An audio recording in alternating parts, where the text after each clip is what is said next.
Hi folks, welcome back to Physics with Captain Rod. I'm making this video to kind of demonstrate how to calculate potential differences due to an electric field. And what I want you to imagine here is this. So I've got this coordinate system, x, y. And in this region in space here, there's a nice uniform electric field of 10 Newton per Coulomb that points to the right. All right, now imagine that I've drawn 4 electric field vectors, 1, 2, 3, 4, just enough to kind of demonstrate that the field is to the right and that it's uniform. Okay, and what we're going to do is calculate electric potentials at the point 0, 0, at the point 2, 0, at the point 3, 1, and at the point negative 2, 3. Now, let's talk a little bit about that electric field for just a moment. Let's talk about, where is this thing coming from here, right? Well, what this means, if we have an electric field pointing to the right, that's coming from one of, well, really 3 possibilities. Either we have some positive charge over to the left somewhere, creating that field to the right, or perhaps we have some negative charge over here somewhere. That would also create a field to the right in this region in space.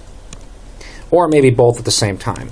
But the purpose of this video, we're not going to be talking about what's creating this electric field. That's just not the purpose. Our purpose is to calculate the electric potential at these different points.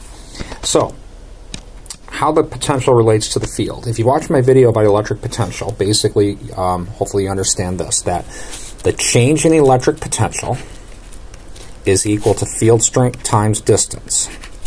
Now, when you look this up in the book, you may or may not see a minus sign in front of this, depending on which textbook you write. But basically, I just use field strength times distance, and I just take note of this, that the electric potential always decreases in the direction of the field. So what that means in this problem is that this point right here is at the highest potential because it's the furthest point up into the field.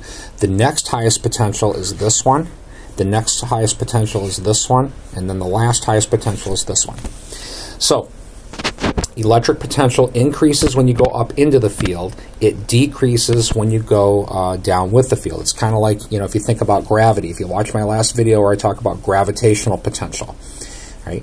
As you lift an object up, maybe your coffee cup, you are increasing its potential energy, and that can be described by the fact that you are moving it towards higher potential. So in the gravity example, as you move higher, you're moving towards higher potential, and when you move lower, you're moving towards lower potential. Right? Now, electric potential is related to potential energy, and hopefully, we've worked enough potential energy problems to realize this. With potential energy, it's kind of nice in that you get to choose the datum. Well, it's the same thing for electric potential. So what I'm going to do is I'm going to choose a location here and just call that an electric potential of 0. And I'm going to go ahead and highlight this in, I don't know, blue. Right? So I'm going to set the origin here at 0 potential. Right? And I can do this. It's kind of like just choosing the H in a potential energy term, MGH. Now, if you watched my last video, I talked a little bit about what are called equipotentials. Potential only changes when you move in the direction of the field, either with it or against it. If I move up to, say, right here, I have not changed in potential. Or if I move up a little higher here, I still have not changed in potential. Or if I come down here, no change in potential. In order to change in potential, you have to move with the field, either with it or against it. Just like in a gravity example, if you walk around with a coffee cup in your hand, but you don't raise or lower your hand, the coffee cup has a constant potential energy, and it's at a location of constant potential. So I can actually draw an equipotential in this problem. I'm going to go do that in blue. So basically, any point on that blue line is going to be at 0 potential. And it's not really a line. You have to imagine a kind of a sheet coming at you. Anything on that surface is at a potential of 0. Because of where I've put the 0. So now I'm going to go ahead and calculate the potential right here. So the potential difference is equal to basically field strength times distance. That's going to be 10 Newton per Coulomb times the distance from here to here, that's 2 meters. And I'm just going to basically manually put in the sign here. That's going to be a drop in potential because I'm moving with the electric field. So now we get minus 20 Newton meter per coulomb, or minus 20 joule per coulomb. So the potential here, the value of the potential there would be minus 20 joule per coulomb, or minus 20 volts, because that's what a volt is, a joule per coulomb. Okay? Now, I'm going to take a look at this spot right here. I'm going to calculate the change in potential again. All right, change in potential is field strength times distance. So in this example again, the field strength is 10 Newton per coulomb. I'm going to multiply by the distance from here to here. And that distance, looking at this picture, is 3 meters. And because we are moving down with the field, we are dropping in potential. So the change in potential is minus 30 Newton meter per coulomb, which is minus 30 joule per coulomb, which is minus 30 volts. So the change in potential is minus 30 volts. Therefore, I can say the value of the potential there is minus 30 volts. Now, again, the value of the potential depends on the datum. Now, as an example, let's just say real quick for the demonstration purposes that I had put the 0 here. Then the potential at the point 20 would be 0, and the potential at the point 31 would be minus 10 volts. Right?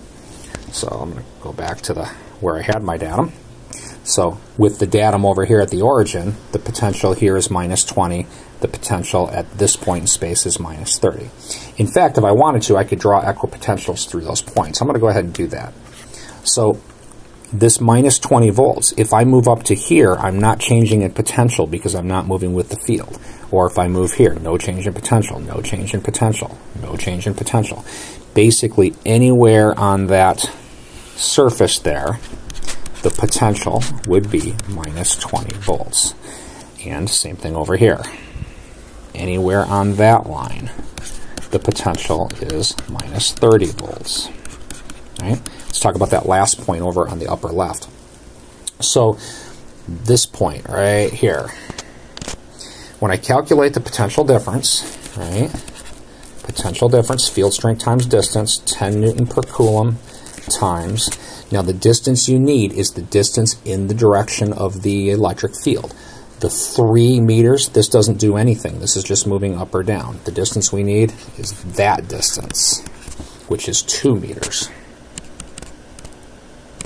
Right, so I'm going to go ahead and multiply by my 2 meters. And now, taking note of, because we're moving up into the field, that is a positive or an increase in potential. So the change in potential is positive 20 volts. That means that this point is at the point, or is at a potential of 20 volts in this 0 that I've got there at the origin. And in fact, anywhere on this line, I can draw it, goes down through here, the potential is positive 20 volts. Right? So, here's an example of how to calculate potentials at various locations when you know the field strength, and how to draw equipotentials. In this case, they're all vertical because the electric fields are all horizontal. Right? When you draw equipotentials, the important thing is that the equipotentials always make a right angle with the field. The numerical values here, the plus 20, the minus 20, the minus 30, this is because of where we define the 0. Right? And let me just go through some other cases here. Had we defined this potential as the 0 potential, this one right here would be at negative 20 volts. This one would be at negative 40 volts. And let's see, this one I think would be at negative 50 volts. Right, let me go through another example here. Had we defined this potential here, this entire blue line as the 0 potential, then this one would be 20 volts higher, so that would be plus 20. This one right here is looking like, what, 30 volts higher. Oh, I'm sorry, I got to go back. Not 20 volts higher, 10 volts higher. this line is only 10 volts higher in potential than this one. So if we put the 0 on the right, this one is at plus 10. This one is 30 volts higher in potential, so that one would be plus 30. And then this one is 50 volts higher in potential, so that one would be plus 50. Now, it might seem like magic that these values can change depending on where you put the 0. Well, I mean, the facts are that the only thing that ever matters are differences in potentials. So you can put the 0 anywhere you want, just like the H equals 0 in a potential energy term, you know, where you measure H from in a gravitational potential energy term. I want to talk a little bit now about what these potentials mean numerically. All right, so potential is linked to energy concepts. Remember, electric potential is defined as, whoops, go back here and redo that. I'm going to change my color back to black.